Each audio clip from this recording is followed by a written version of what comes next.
for yourself an idol, whether in the form of anything that is in heaven above, or that is on the earth beneath, or that is in the water under the earth. You shall not bow down to them or worship them, for I, the Lord your God, am a jealous God, punishing children for the iniquity of parents, to the third and the fourth generation of those who reject me, but showing steadfast love to the thousandth generation of those who love me and keep my commandments. You shall not make wrongful use of the name of the Lord your God, for the Lord will not acquit anyone who misuses his name. Remember the Sabbath day and keep it holy. 6 days you shall labor and do all your work. The seventh day is a Sabbath to the Lord.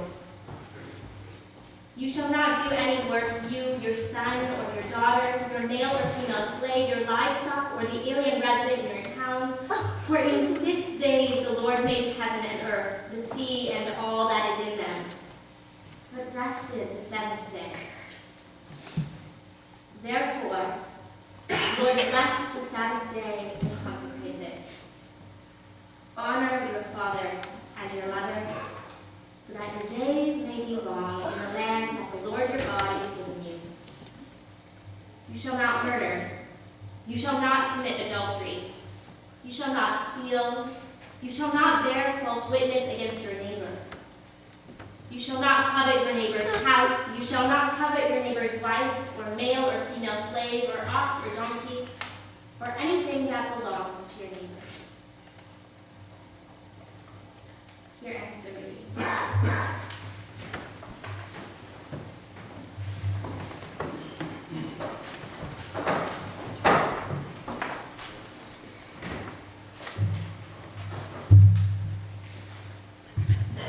Pray with me again, if you would, please.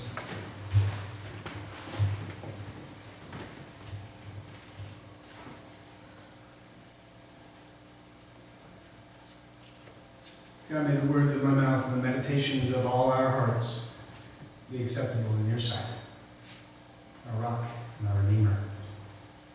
Amen. I can't preach about the Ten Commandments without telling you this story because it is mind-blowing. I need you to know that as a proud Oklahoman, I know what many of you may not know, just might know it.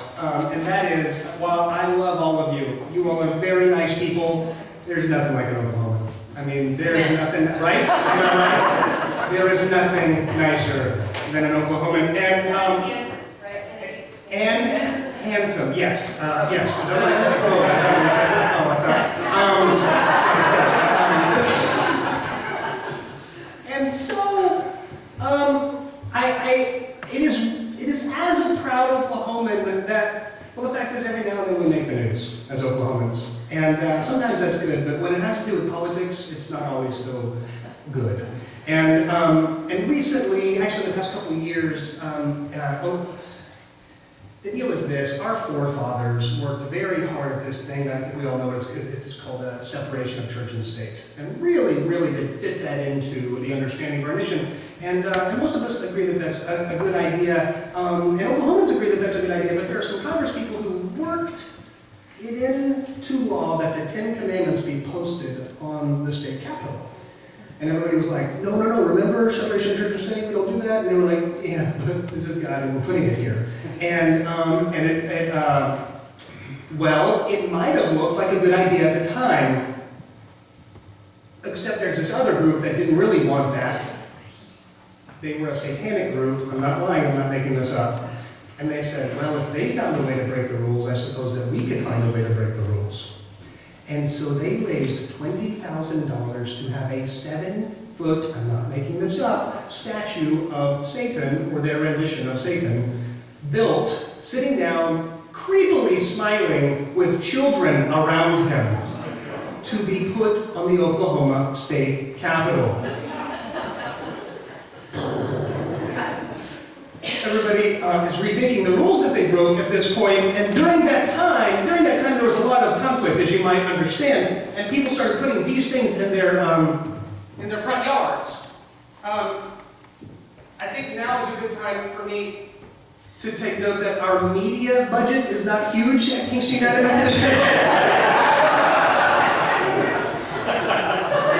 So if you're, I don't know, anywhere except the front row, what that is the little like yard sign thing, and it's got the 10 Commandments on it. And people would put it in their front yard with the 10 Commandments, as if to say something like, well, how important this is, and that this is, central to what we believe, which I would agree with very much. And it also sent another message to a lot of people. And I think maybe, if we're being honest, this is sort of the conversation that we have with the 10 Commandments a lot of times. And it's this loud front yard, facing outward statement, look at all the stuff you've done wrong. And I think maybe that's our loudest message a lot of times. We don't even necessarily mean it. It's just what happens when we stake the 10 Commandments facing outward on our front lawn toward the world. Look at all the stuff you've done wrong. Now, luckily, by the way, things are still in process, and it remains to be seen if the statue will permanently be a part of the Oklahoma Capitol. I'll keep you posted. Luckily, we say, we've heard it said, many of us have said it, Christianity is not about a bunch of rules. We're not about rules. We're not about all the laws and the rules. We're about love. We're about love. That's what we say. We're not about rules. We're about love. And I'm with you. I am with you. Right? Almost with you. There's just this one little tiny problem. There are these commandments, 10 of them, that seem to be pretty central to our faith. And I've counted the thou shalt nots in those 10 commandments. It's 9 out of 10. I've done the math, that's 90%. And that sounds like a lot of rules to me, especially when it happens to be like that central thing in our faith, and 9 out of 10 of them are what we cannot do. Then we also hear that, listen, Christianity is not about guilt. It's not about guilt. You're telling people that they do bad things. That's not what we're about. Except that we're in the middle of this time of our liturgical year. It's called Lent. I don't know if you've heard of it. But it seems to be really centered on all of the things we've done wrong and looking at all of the ways we've fallen short. So here we are. This is a sermon in the middle of Lent about the 10 Commandments. Should be a heck of a downer.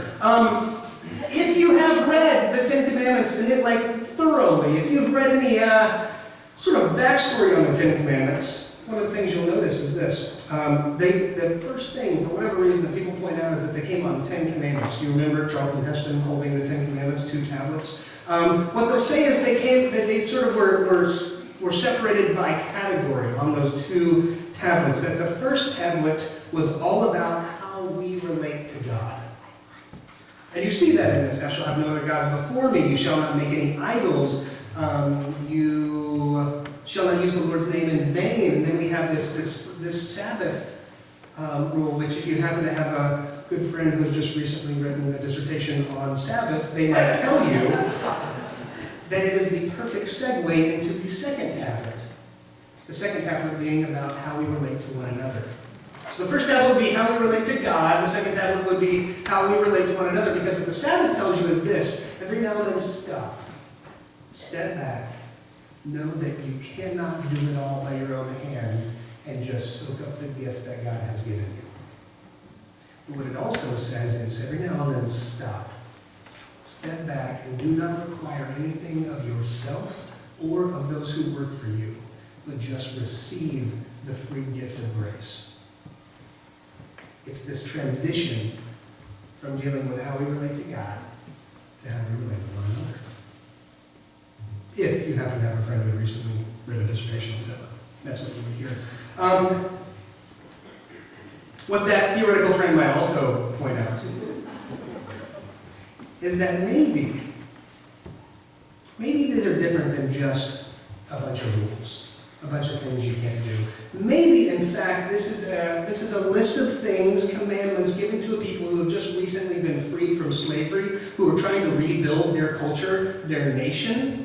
and they're trying to understand how to best interact with God and neighbor, maybe in fact more than a bunch of list of rules about what we cannot do, maybe these are boundaries. Boundaries for best loving God and neighbor. Maybe, well here, let me say it like this. Gloria, where are you, Gloria? Gloria! If I said to Gloria, Gloria, I just love you, I love our friendship, I love being in relationship with you, and then I stole Gloria's car and said, I still love you, man, I love this friendship, Gloria would go, thanks. But I'm getting mixed signals because you stole my car, which would be an understandable thing. It's almost as if our actions sort of send a different message than love. It's almost as if these lay out a boundary for what it means for us to love one another and live with one another well. We cannot separate these boundaries. We cannot separate how we interact with God to how we interact with one another. We would like to. A lot of us would like it just be about love, but it won't happen unless we put these boundaries about our relationships. And that actually is the first temptation, to just assume that these are a bunch of rules and that they're not connected. They're not about love, they're just a bunch of rules, and that we could actually follow rules and not love. The other temptation is, I think, a little more interesting, and that's to separate the first tablet from the second tablet. A lot of times the way we try to stereotype liberal Christianity and conservative Christianity is to say that we love one tablet over the other. A lot of times we'll say that so conservative Christians, they really focus on the first tablet and how we interact with God, but sort of neglect how we take care of our neighbor. And then we say, now liberal Christians, they really focus on how we take care of our neighbor, but ignore how we should interact with God. I would like to say that is an impossibility.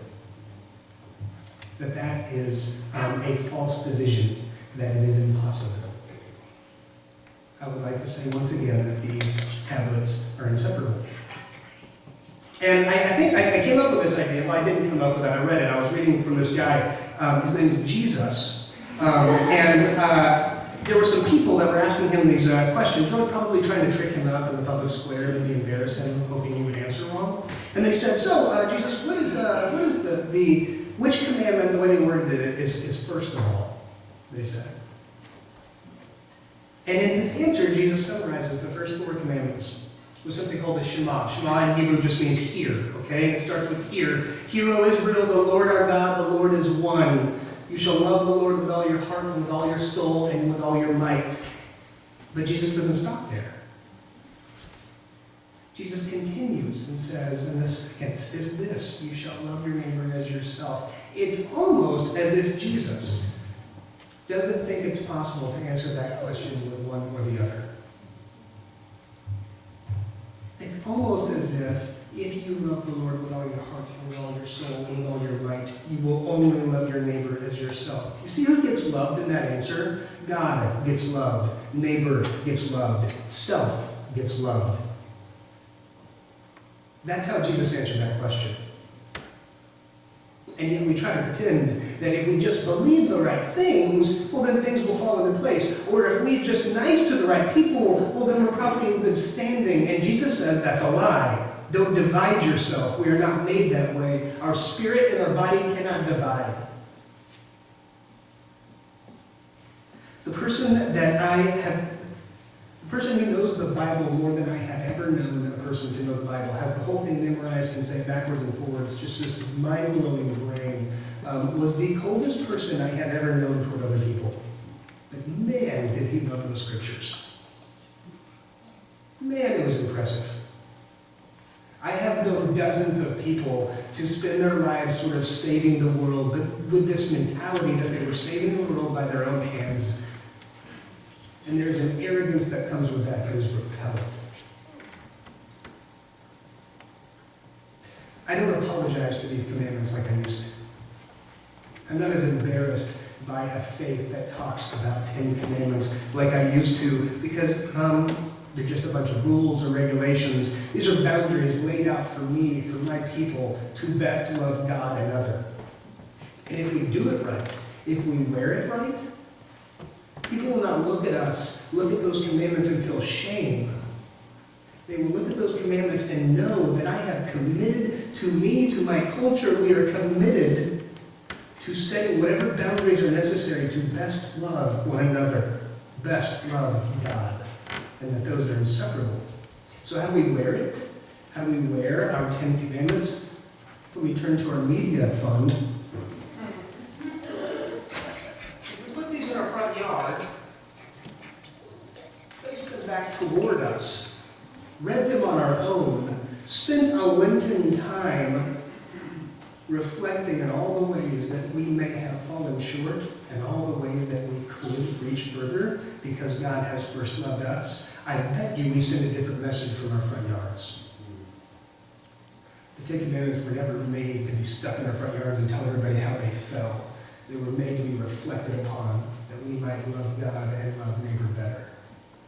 That we might recognize the depth and breadth that God has had to reach in order to love us, and then turn and offer that love, that same love, to our neighbor.